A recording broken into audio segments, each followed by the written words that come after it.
Brethren, I am grateful to be with you tonight. Mes frères, je suis reconnaissant d'être avec vous ce soir. Je suis profondément touché par ce que je sais de votre service de la prêtrise. Ce soir, je vais vous parler de la diligence au service du Seigneur. De récentes expériences m'ont amené à faire ce choix. L'une a été mon étude attentive du remarquable nouveau livret de la prêtrise d'Aaron.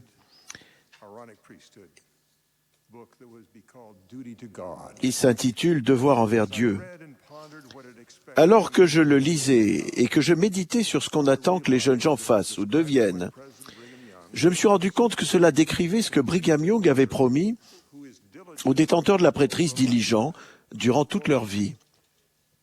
Je cite, « Quelqu'un qui a une part dans la prêtrise et reste fidèle à son appel,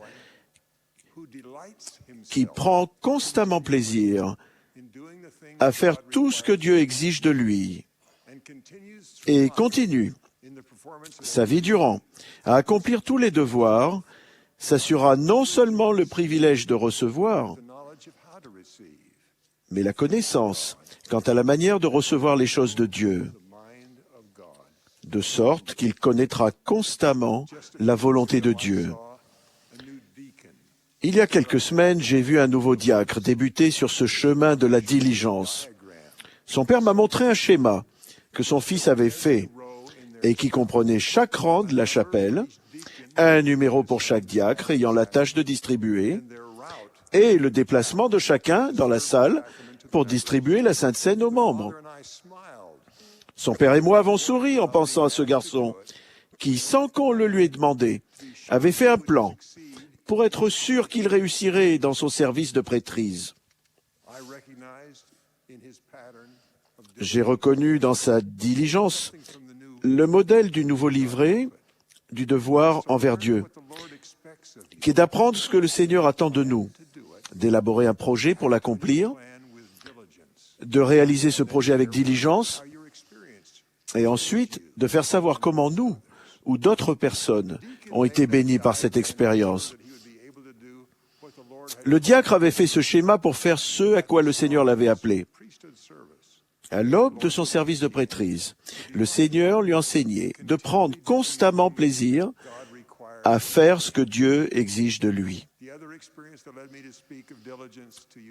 L'autre expérience qui m'a conduit à parler ce soir de la diligence a été d'observer un homme approchant de la fin de son service de prêtrise ici-bas.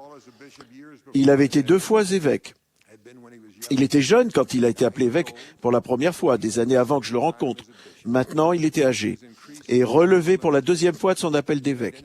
Ses handicaps physiques de plus en plus lourds rendaient difficile tout service de prêtrise. Mais il avait un plan pour agir avec diligence.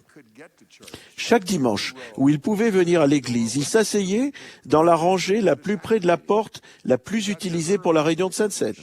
Il venait tôt pour être sûr d'avoir une place. Chaque personne qui arrivait pouvait voir son regard empreint d'amour et accueillant, comme elle le remarquait auparavant quand il était assis sur l'estrade quand il était évêque. Son influence chaleureuse nous élevait parce que nous savions quelque peu ce qui lui en coûtait de nous servir. Son appel d'évêque avait pris fin. Son service de prêtrise n'était pas achevé. Il y a tant de grands exemples de détenteurs de la prêtrise au service de Dieu. Ce soir, je vais vous parler de ce que j'ai appris à leur sujet. D'abord, ils apprennent à connaître qui ils servent et dans quel but. Quand cette connaissance pénètre leur cœur, cela fait toute la différence. Je vais d'abord m'adresser directement aux jeunes gens de la prêtrise d'Aaron. Vous deviendrez plus diligents en sentant toute la confiance que Dieu vous accorde. Dans le livret du devoir envers Dieu, un message de la première présidence vous est destiné. Je cite, « Notre Père céleste a une grande confiance en toi et a une mission importante à te faire accomplir. Il t'aidera lorsque tu t'adresseras à lui dans la prière, écoutera les inspirations de l'Esprit, obéira aux commandements et respectera les alliances que tu as contractées. »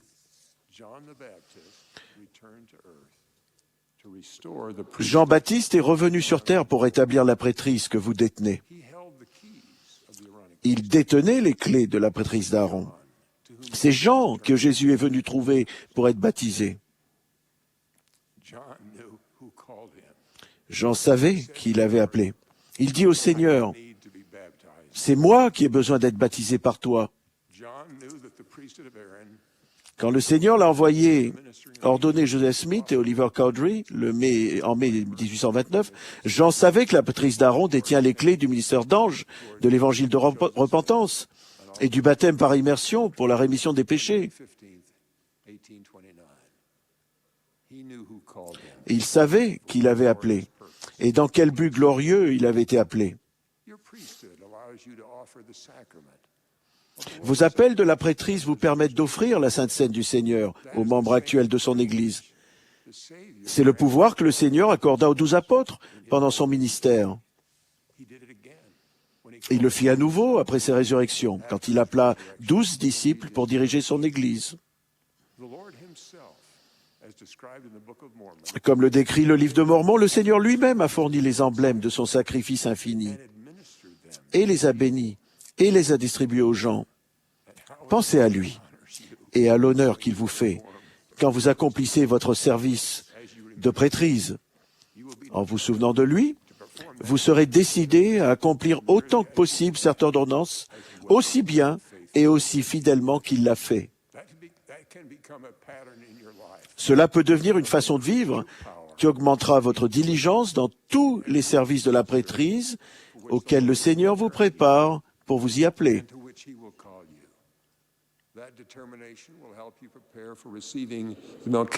Cette détermination vous préparera à recevoir la prêtrise de Melchisédek, anciennement appelée la prêtrise selon l'ordre du Fils de Dieu.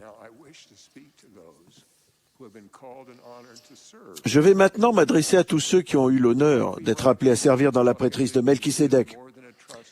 Comme la prêtrise d'Aaron, la prêtrise de Melchisédek est plus que la mission de faire ce que le Seigneur ferait. C'est une invitation à devenir tel qu'il est. Voici sa promesse. Car tous ceux qui, par leur fidélité, obtiennent ces deux prêtrises dont j'ai parlé et magnifient leur appel, sont sanctifiés par l'Esprit, à tel point que leur corps est renouvelé. Et ils deviennent les fils de Moïse et d'Aaron, la postérité d'Abraham, l'Église et le royaume, et les élus de Dieu. Et tous ceux qui reçoivent cette prêtrise me reçoivent, dit le Seigneur, car celui qui reçoit mes serviteurs me reçoit, car celui qui me reçoit reçoit mon Père, et celui qui reçoit mon Père reçoit le royaume de mon Père. C'est pourquoi tout ce que mon Père a lui sera donné. C'est la manière selon laquelle chaque détenteur de la prêtrise est élevé vers cette bénédiction glorieuse. L'un des passages des Écritures, le Seigneur nous en fait part, se trouve dans la section 107 des Doctrines et Alliances. Je cite, « C'est pourquoi que chaque homme s'instruise de son devoir et apprenne à remplir l'office auquel il est désigné, et ce, en toute diligence.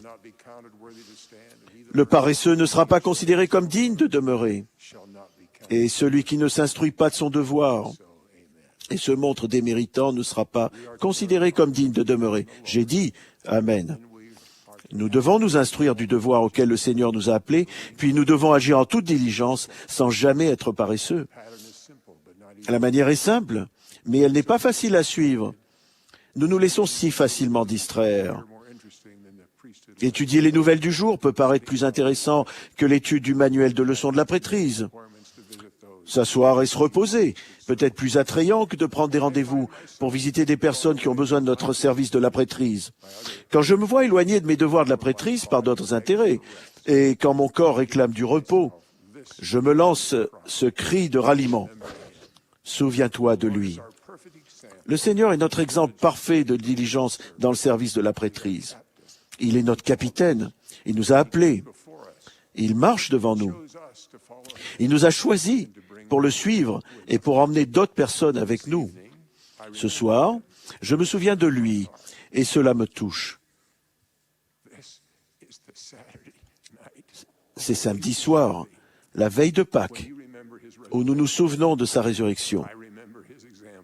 Je me souviens de son exemple les jours précédents. Par amour pour son Père et pour nous, il a accepté de souffrir au-delà de ce qu'un homme mortel pourrait supporter. Il nous a dit ce que ce sacrifice infini a requis de lui. Car voici, moi, Dieu, j'ai souffert ces choses pour tous, afin qu'ils ne souffrent pas s'ils se repentent. Mais s'ils ne se repentent pas, ils doivent souffrir tout comme moi. Et ces souffrances m'ont fait trembler de douleur, moi, Dieu, le plus grand de tous. Et elles m'ont fait saigner à chaque pore, et m'ont fait souffrir de corps et d'esprit. Et j'ai voulu ne pas devoir boire la coupe amère, mais je n'ai pas non plus voulu me dérober. Néanmoins, gloire soit au Père, j'ai bu, et j'ai terminé tout ce que j'avais préparé pour les enfants des hommes. Au calvaire, sur la croix, le Seigneur a annoncé, tout est accompli. Puis son esprit a quitté son corps. Ses restes mortels ont été placés avec amour dans une tombe. Il nous a enseigné une leçon parce qu'il a fait pendant 3 jours dans le monde des esprits avant sa résurrection, et dont je me souviens quand je suis tenté de penser mériter du repos après quelques tâches difficiles à son service.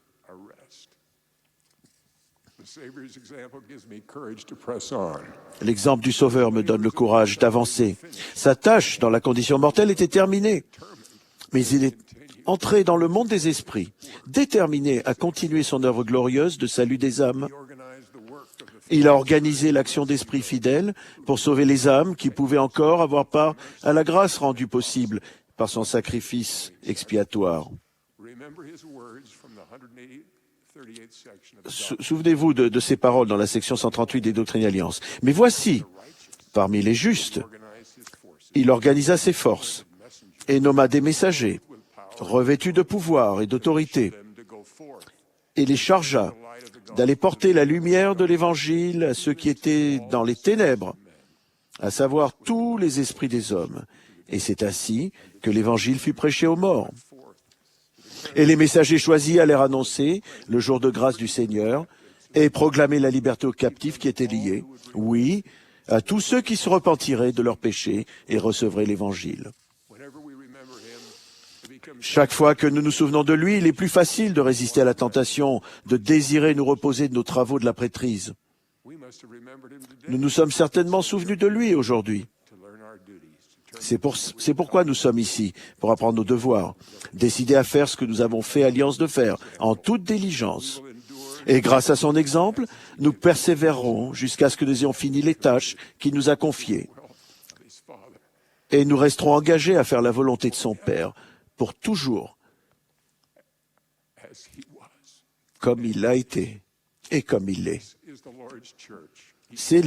Nous sommes dans l'Église du Seigneur. Il nous a appelés et nous a fait confiance, bien que sachant quelles faiblesses nous avions. Il savait quelles épreuves nous aurions affrontées. En servant fidèlement et grâce à son expiation, nous pouvons réussir à vouloir ce qu'il veut et être ce que nous devons être pour bénir les personnes que nous servons pour lui. Si nous le servons suffisamment longtemps avec diligence, nous serons changés. Nous pouvons devenir davantage semblables à lui. J'ai vu des preuves de ce miracle dans la vie de ses serviteurs. Je l'ai vu il y a quelques semaines dans le salon d'un fidèle détenteur de la prêtrise. Je l'ai connu diacre, père, évêque et membre d'une présence de pieux. Pendant des décennies, je l'ai vu servir les enfants de Dieu avec diligence par sa prêtrise. Il était entouré de sa famille dans la salle de séjour, vêtu d'un costume et d'une cravate. Il souriait. J'étais surpris, car j'étais là parce que j'avais appris qu'il suivait un traitement médical douloureux qu'il n'avait pas encore guéri. Il m'a salué comme il avait certainement salué des centaines d'autres visiteurs pendant une vie de service de la prêtrise. J'étais venu pour l'aider dans ses épreuves, mais comme cela arrive si souvent dans le service de la prêtrise, c'est moi qui ai reçu de l'aide et qui ai appris. Nous nous sommes assis et nous avons discuté agréablement. Il m'a raconté comment son père avait soigné ma mère quand elle allait mourir. Je ne le savais pas. Alors je me suis rendu compte que son père lui avait appris, pendant son enfance, comment porter secours. À cette pensée, j'ai été reconnaissant pour les fois où j'avais emmené mes garçons à des visites de prêtrise pour bénir et réconforter. Au bout de quelques minutes, il a demandé doucement, « Pourrais-je vous demander de me donner une bénédiction ?» Son président pieux précédent, avec qui il avait servi pendant des années, a oint sa tête avec de l'huile consacrée par le pouvoir de la prêtrise de Melchisédek. Quand j'ai scellé la bénédiction en faisant des promesses, le Saint-Esprit m'a fait connaître un peu de ce que le Seigneur avait fait pour ce fidèle détenteur de la prêtrise. Lavé de ses péchés, il était pur. Sa nature avait changé au point de vouloir ce que le Seigneur voulait. Il n'avait pas peur de la mort. Le désir de son cœur était de vivre pour rendre service à sa famille et aux autres enfants de notre Père Céleste qui avaient besoin de lui. Je suis ressorti dans la nuit, reconnaissant d'avoir été témoin de la gentillesse du Seigneur envers ses serviteurs de la prêtrise diligents. Il change leur cœur afin qu'ils veuillent ce qu'il veut et qu'ils agissent comme il le ferait. Je conclus maintenant par ce conseil aux serviteurs de la prêtrise du Seigneur. Méditez profondément et diligemment sur les Écritures et les paroles des prophètes vivants. Persévérez dans la prière, afin que le Saint-Esprit vous révèle la nature de Dieu le Père et de son Fils bien-aimé. Priez pour que l'Esprit vous montre ce que le Seigneur veut que vous fassiez. Planifiez de le faire. Promettez-lui d'obéir.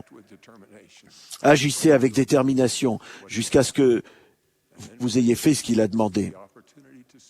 Puis priez pour le remercier de l'occasion de le servir et pour savoir ce que vous pouvez faire ensuite.